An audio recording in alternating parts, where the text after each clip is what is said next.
이 적그리스도는 마귀의 현현이에요. 마귀는 하나님을 모방하죠. 자, 예수님께서 하나님 아버지의 현현이신 것처럼 적그리스도는 마귀의 현현인 것입니다. 그래서 우리가 하나님은 성부와 성자와 성령 삼위일체 하나님이시잖아요. 역사하시는 것입니다.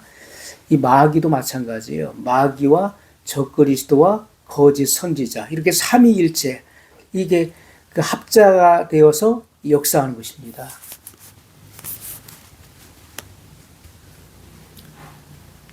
그래서 이렇게 적그리스도가 두 증인으로 더불어 전쟁을 일으켜 저희를 이기고 저희를 죽일 터인즉 저희 시체가 큰 성 길에 있으리니 그 성은 영적으로 하면 소돔이라고도 하고 애굽이라고도 하니 곧 저희 주께서 십자가에 못 박이신 곳이니라 이렇게 말씀하고 있어요. 적그리스도는 두 증인과 싸워 이긴다. 또한 적그리스도는 휴거되지 못하고 남겨진 성도들과 싸워 이기는 것입니다. 요한계시록 13장 7절에 보면 또 권세를 받아 성도들과 싸워 이기게 되고 각 족속과 백성과 방언과 나라를 다스리는 권세를 받으니. 자, 이렇게 적그리스도는 휴거되지 못하고 이 땅에 남겨진 성도들과 싸워서 적그리스도가 이긴다는 것입니다. 하지만 어린 양으로 더불어 싸우나 어린 양이 이기신다 이렇게 말씀하고 있어요. 이 어린 양에게는 당할 수가 없는 것이죠. 요한계시록 17장 14절에 보면 저희가 어린 양으로 더불어 싸우려니와 어린 양은 만주의 주시요 만왕의 왕이심으로 저희를 이기실 터이요 또 그와 함께 있는 자들 곧 부르심을 입고 빼내심을 얻고 진실한 자들은 이기리로다. 아멘. 마귀는 그 속성이 전쟁을 좋아하는 것입니다. 마귀는 그 속성이 전쟁이에요. 그래서 항상 이 분란을 일으키는 것, 다툼과 시비를 일으키는 것, 그리고 싸우는 것, 이 모든 것이 마귀 역사인 것입니다. 우리가 이 땅에서도 그 인류 역사가 전쟁의 역사잖아요. 전쟁을 일으키는 이들은 이 마귀가 역사하기 때문에 이렇게 되는 것입니다. 마귀가 이 전쟁을 좋아하는데 계시록 13장 4절에 보면 용이 짐승에게 권세를 주므로 용에게 경배하며 짐승에게 경배하여 가로되 누가 이 짐승과 같으뇨 누가 능히 이로 더불어 싸우리요 하더라. 또 다니엘서 9장 26절에도 말씀하고 있어요. 다니엘서 9장 26절에 보면 62일의 후에 기름 부음을 받은 자가 끊어져 없어질 것이며 장차 한 왕의 백성이 와서 그 성읍과 성소를 회파하려니와 그의 종말은 홍수의 엄물됨 같을 것이며 또 끝까지 전쟁이 있으리니 황폐한 것이 작정되었느니라. 아멘. 자, 이렇게 최종적으로 적그리스도는 아마겟돈 전쟁을 위하여서 온 천하 여러 왕들을 모아서 전쟁의 한가운데로 쓸어 넣어 싸우게 하는 것입니다. 계시록 16장 14절에 보면 이 아마겟돈 전쟁에 대해서 성경 분명히 기록하고 있는데 우리가 구약에도 기록되어 있고 또 신약 성경에도 기록되어 있는 것입니다. 계시록 16장 14절에 보면 또 내가 봄에 개구리 같은 새 더러운 영이 용의 입과 짐승의 입과 거짓 선지자의 입에서 나오니 14절 저희는 귀신의 영이라 이적을 행하여 온 천하 임금들에게 가서 하나님 곧 전능하신 이의 큰 날에 전쟁을 위하여 그들을 모으더라. 이 적그리스도가 이렇게 그 마지막 아마겟돈 전쟁을 위해서 천하 여러 왕들을 모아서 전쟁의 한 가운데로 쓸어넣게 되는 거예요. 자, 이 모든 것들을 섭리하시는 분은 하나님이십니다. 하나님께서 이곳에서 하나님을 대적하는 이들을 죽이시는 거예요. 그러므로 아마겟돈 전쟁은 그 피가 말굴레까지 이른다. 성경은 말씀하고 있어요. 자, 아마겟돈 전쟁의 이 참상을 성경이 말씀하고 있는데 그 피가 말굴레 높이까지 오르고 그 길이는 1600 스타디온에 퍼졌다. 이렇게 말씀하고 있어요. 자, 이게 말굴레가 뭘 말하는 것입니까? 이 말굴레는요, 말의 머리에 씌우는 굴레를 말하는 거예요. 그러면 이 말이 이렇게 서 있을 때 이 말의 높이가 있잖아요. 그 정도까지 피가 차오른다는 거예요. 말 높이까지. 사람의 키보다도 훨씬 크잖아요.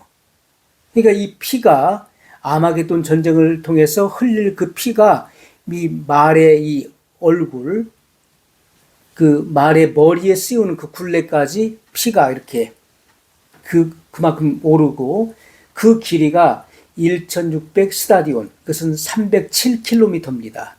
307km까지 이른다. 이렇게 말씀하고 있어요.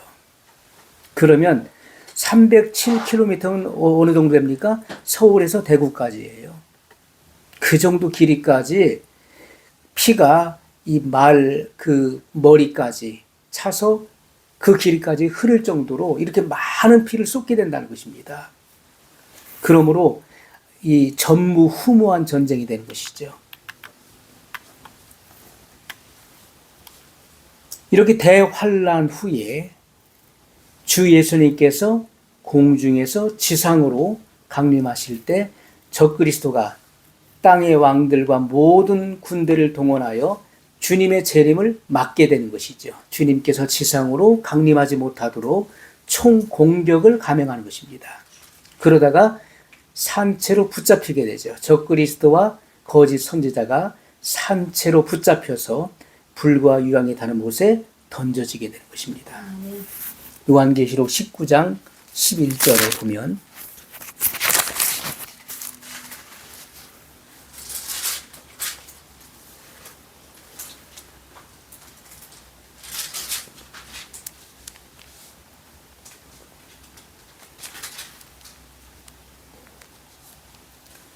또 내가 하늘이 열린 것을 보니 보라 백마와 탄자가 있으니 그 이름은 충신과 진실이라. 그가 공의로 심판하며 싸우더라. 또 14절에 보면 하늘에 있는 군대들이 희고 깨끗한 세마포를 입고 백마를 타고 그를 따르더라. 자, 우리가 이 성경 말씀을 잘 이해를 해야 돼요. 그래서 어떤 이들은 이 같은 말씀을 문자 그대로 이해해서 그 예수님께서 지상 재림하실 때 이 백마를 타고 그리고 또 주님을 따르는 천군 천사들이 백마를 타고 주님을 따른다. 이렇게 지상으로 강림한다. 이렇게 생각하는 분들이 있어요. 우리가 말씀을 잘 이해해야 됩니다. 말씀은 문자 그대로 우리가 풀어야 될 부분이 있고 상징으로 해석해야 될 부분이 있다는 것을 알아야 돼요. 계시록 19장 19절로 21절에 보면 또 내가 봄에 그 짐승과 땅의 임금들과 그 군대들이 모여 그 말탄 자와 그의 군대로 더불어 전쟁을 일으키다가 짐승이 잡히고 그 앞에서 이적을 행하던 거짓 선지자도 함께 잡혔으니 이는 짐승의 표를 받고 그의 우상에게 경배하던 자들을 이적으로 미혹하던 자라. 이 둘이 산채로 유황불 붙는 못에 던지우고 그 나머지는 말탄 자의 입으로 나오는 검의 죽음에 모든 새가 그 고기로 배불리우더라. 아멘. 자, 이와 같이 주님께서 천하를 요란케 하던 적그리스도와 거짓 선자를 붙잡아 산채로 유황불 못에 던지고 그 나머지는 말탄 자의 입에서 나오는, 이 말탄 자가 누구죠? 그리스도를 말하는 것입니다. 말탄 자의 입에서 나오는 검에 죽임을 당한다. 주님을 대적하는 이 군대들이 죽임을 당한, 적그리스도를 추종하는, 그래서 주님이 지상 재림하시는 것을 가로막고 있는 저항하는 자들을 그 입에 검으로 죽이신다. 이렇게 말씀하고 있어요. 자, 우리가 이 백마가 뭘 의미하는지, 백마를 타고 오신다. 그래서 실제로 어떤 사람들이 이 성화를 그려놨어요. 예수님과 수많은 그 무리들이 백마를 타고 주님을 따르는 그러한, 이게 지상 재림의 광경이다 이렇게 그려놓은 분들이 있는데, 이것은 상징적인 것입니다. 여기서 말하는 이 백마는 과거에 이 전쟁에 타던 실제 말을 의미하는 것이 아닙니다. 주님께서는 성결과 화평과 승리의 왕으로 오시는 것을 상징하는 것입니다. 아멘. 백마를 탔다는 것은 성결과 화평과 승리의 왕으로 오시는 것을 상징하는 것이다. 아멘. 마태복음 24장 29절로 30절을 보면, 자, 이렇게 기록되어 있어요. 그날 환난 후에 즉시 해가 어두워지며, 이것은 주님의 지상재림을 지금 말씀하고 있는 거예요. 공중재림과 지상재림을 분명히 구분해야 되는 것입니다.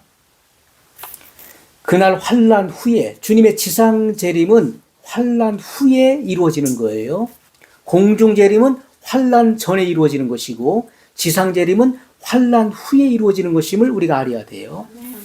그날 환난 후에 즉시 해가 어두워지며 달이 빛을 내지 아니하며 별들이 하늘에서 떨어지며 하늘의 권능들이 흔들리리라. 그때 인자의 징조가 하늘에서 보이겠고, 인자의 징조, 지상 재림의 징조가 뚜렷하게 나타난다는 거예요. 뿐만 아니라 이 하늘에 지각 변동이 일어나는 것입니다. 그때 땅의 모든 족속들이 통곡하며 그들이 인자가 구름을 타고 능력과 큰 영광으로 오는 것을 보리라. 자, 그래서 어떤 사람들은 또 예수님께서 지상재림하실 때 백마를 타고 오시는 것이 아니라 구름을 타고 오신다. 구름을 타고 오신다.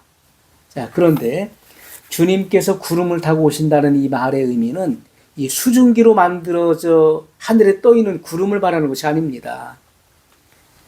우리가 바다에서 수증기가 올라가서 이 구름을 만들잖아요. 그것처럼 우리가 수증기가 올라가서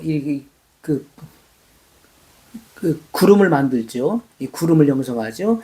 이러한 이 수증기로 만들어져 있는 하늘에 떠 있는 구름을 타고 오신다는 말이 아닙니다. 이 구름은 주님의 영광을 나타내는 것입니다. 아멘. 이것은 주님께서 영광 중에 오시는 것을 상징하는 거예요. 아멘. 예수님께서 부활하신 후에 승천하실 때에도 구름이 나타났죠. 구름이 가려 보이지 않게 하셨잖아요. 보이지 않게 했죠. 그래서 제자들이 예수님께서 보이지 않을 때까지 하늘을 뚫어지게 쳐다봤어요. 근데 구름이 가려 보이지 않게 했어요. 예수님께서 재림하실 때에도 구름 가운데 오시는 것입니다. 올라가실 때에도 구름이 가리었던 것처럼 오실 때도 구름 가운데 오신다. 이게 영광 중에 오신다는 거예요. 이것은 어두운 세상 가운데 서광이 비치는 것입니다.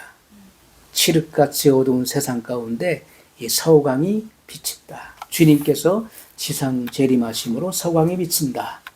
네.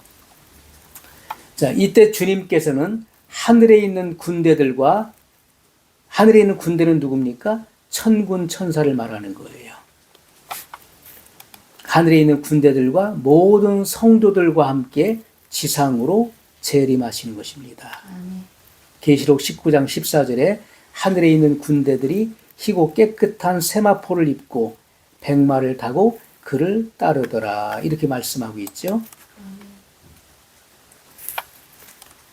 그러면 예수님께서 지상 재림하실 때 그 하늘의 군대들, 천군 천사와들과만 온 것이 아니라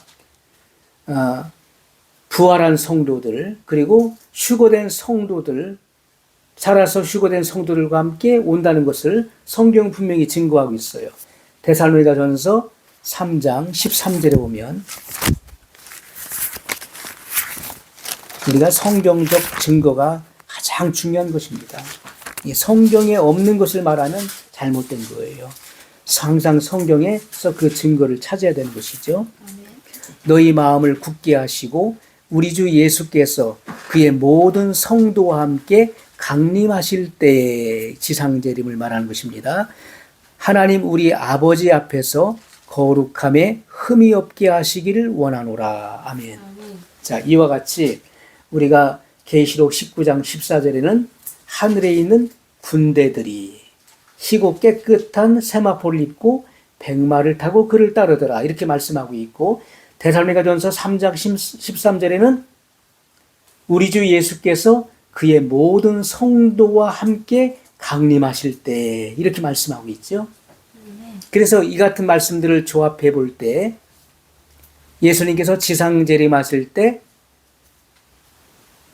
하늘의 천군 천사들 뿐만 아니라 휴거된 성도들과 함께 오신다는 것을 분명히 알 수가 있어요.